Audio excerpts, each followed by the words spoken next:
कहानी की शुरुआत में एक बूढ़ा आदमी जिनटियान बू नाम के एक खतरनाक हत्यारे की कहानी सुना रहा था।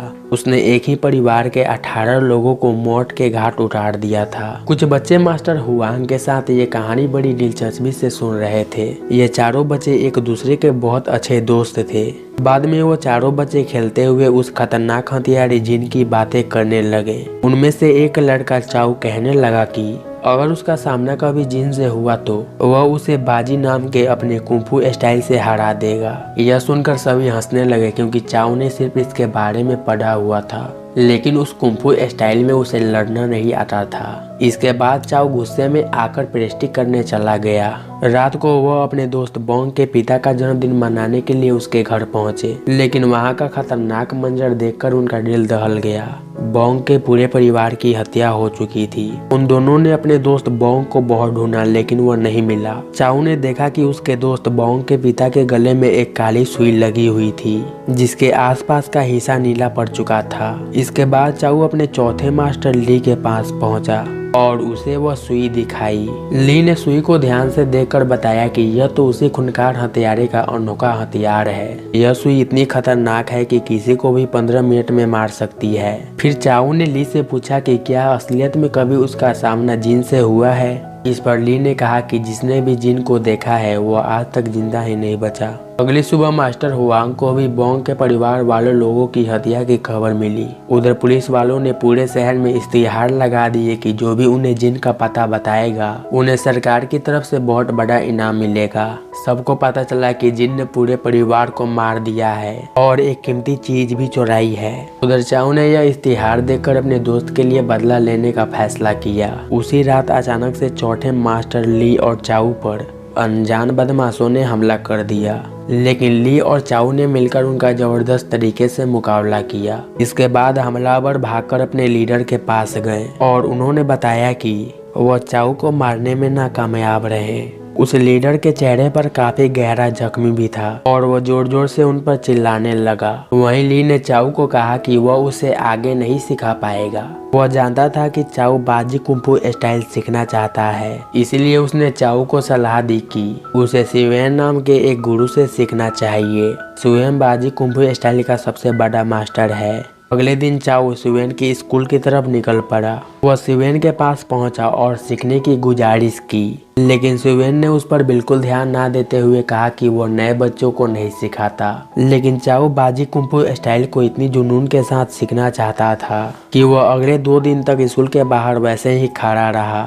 उसके जुनून से इम्प्रेस होकर सिवेन ने आखिरकार उसे अपने पीछे आने के लिए कहा। वह उसे एक गुप्त जगह पर ले जाकर घर के मामूली काम करवाने लगा और उसकी ईमानदारी परखी। अगले दिन सिवेन ने चाऊ को बाजी कुंफू स्टाइल के तौर तरीके सिखाने की शुरुआत की। उसने चाऊ को भारी भरकम पत्थर देकर खड़ा कर दिया और भारी सामान इधर उधर धोने का काम दिया। पूरे ट्रेनिंग के दौरान चाऊ के माथे पर एक पल की भी सिकड़ नहीं आई। लगभग 6 महीने की ट्रेनिंग के बाद सिवेन ने चाऊ को अपने शहर लौट जाने का कहा, क्योंकि खबर आई थी कि चाऊ के पहले मास्टर ली को कुछ हो गया है।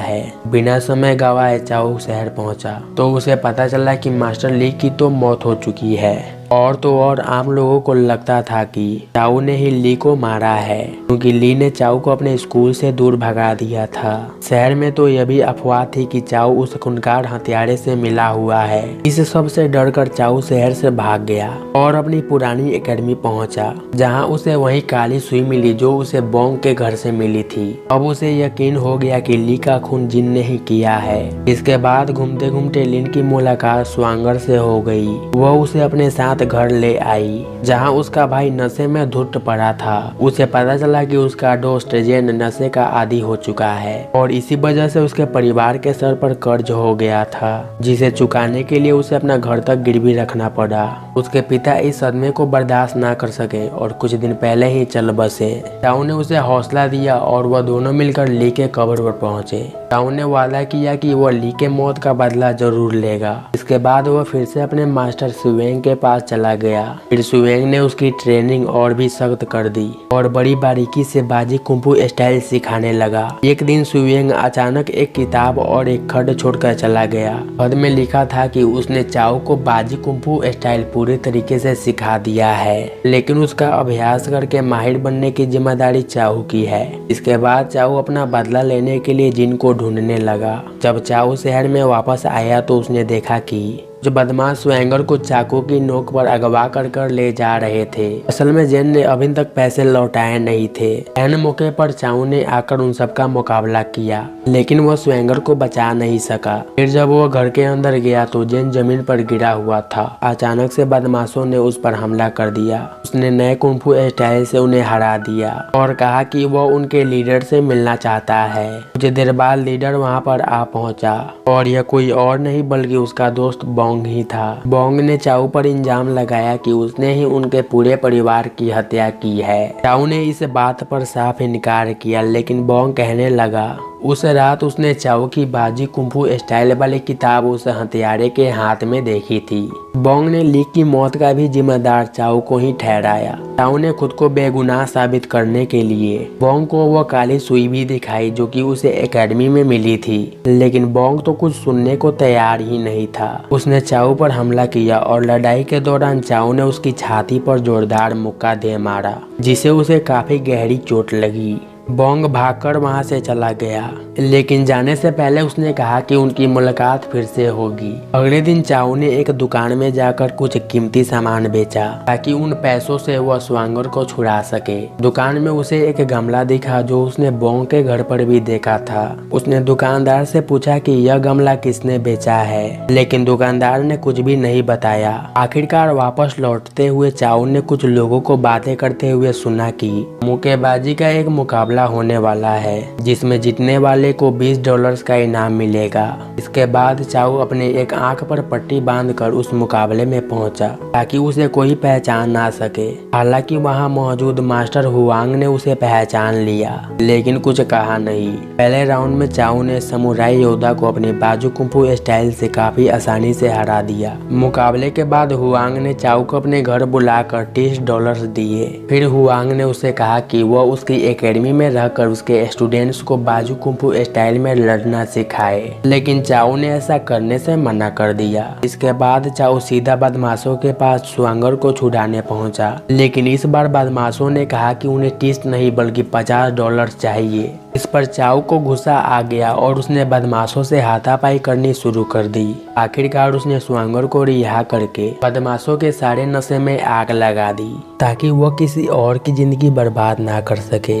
इसके बाद चाउ चैंग को अपने कंधे पर उठाकर स्वैंगर के साथ जंगलों की ओर निकल पड़ा। वह सब उस झोपड़ी में पहुंचे जहां स्वैंग चाउ को ट्रेनिंग दिया करता था। इसके बाद चाउ एक कमरे में गया जहां उसे वही समुराई योद्धा दिखा जिसे उसने मुकाबले में हराया था। उसकी पीठ में भी वही काली सुई लगी हुई थी और मुट्ठी में एक लॉकेट था जो कि असल में मास्टर हुआंग का है। इसके बाद चाउ तुरंत उस दुकानदार के पास पहुंचा और उसे धमकाकर पूछने लगा कि यह गमला किसने बेचा है। आखिरकार दुकानदार ने उसे यह बता दिया। ये गमला बेचने वाला हुआंग का नौकर था। अगले दिन चाउ ने यह सब अपने दोस्तों को बता दिया। आखिरकार जब चाउ हुआंग से बातें करने गया तो चैंग हुआंग से मिलने पहुंचा। चाउ ने वहां पर पहुंचकर उनकी सारी बातें सुन ली। वह कह रहा था कि चाउ की वजह से उसके नशे के धंधे में कितना बड़ा नुकसान हो गया है। इसके बाद हुआंग ने अपने आदमियों को चाउ का हत्या करने का ऑर्डर दिया। उदयन ने बोंग से मिलकर कहा कि उसे चाउ पर यकीन करना चाहिए और वह बोंग को उसके परिवार के असली हथियारे से भी मिलवा सकता है। वहीं चाउ ने हुआंग के सामने जाकर कहा कि वह जान चुका है कि हुआंग ही वह खतरनाक हथियारा जिन तियान बाऊ है। यह सुनकर हुआंग हंसने लगा क्योंकि यही सच्चाई थी। उसने चाउ पर हमला कर दिया,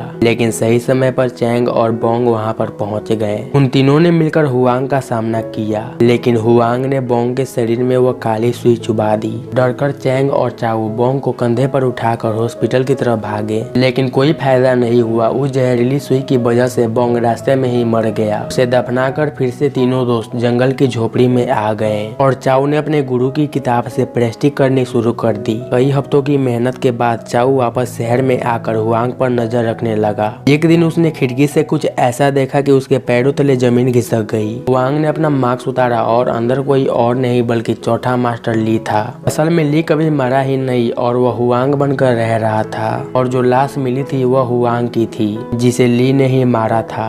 ली ने देख लिया कि चाऊ उसे छुपकर देख रहा है और उसने तुरंत अपनी जहरीली सुई उसकी तरफ फेंक दी। खुदकिस्मती से चाऊ साइड में हटकर बच गया। इसके बाद ली ने कमरे से बाहर आकर चाऊ को बताया कि जिनतियान बाहू कोई असली इंसान नहीं बल्कि एक नकली नाम है। ली हुआंग और बोंग के पिता इस नाम का इस्तेमाल करके अमीरों को लूटते थे, लेकिन ली के मन में लालच आ गया क्योंकि हुआंग और बोंग के पिता उससे आगे बढ़ गए थे। ली को उनसे जलन होने लगी, इसलिए उसने एक एक करके उन दोनों को अपने रास्ते से ही हटा दिया। यह कहते ही उसने चाऊ पर हमला कर दिया, लेकिन इस बार चाऊ ने अपनी बाजी कुंफू स्टाइल से उसे ढूल चढ़ा दिया। लेकिन चाऊ ने उसे मारा नहीं बल्कि पुलिस के हवाले कर दिया। आखिरकार चाऊ ने अपने दोस्तों को बताया कि उसने असली गुनहगार को पकड़ लिया है। वहीं पुलिस भी ली को लेकर बाहर आ गई। चाऊ ने आगे बढ़कर ली को अपने गुरु होने के नाते एक बार शुक्रिया अदा किया। जाने से पहले ली ने चाऊ को बाजी कुंफू स्टाइल की किताब दी और कहा कि वह उसे एक बड़ा योद्धा बनते हुए देखना चाहता है। आखिरकार एक बूढ़ा आदमी यही कहानी कुछ बच्चों को सुना रहा था कि कैसे चाऊ बाजी कुंफू स्टाइल का सबसे बड़ा योद्धा बना। और इसी के साथ यह मूवी यहीं पर समाप्त होती है।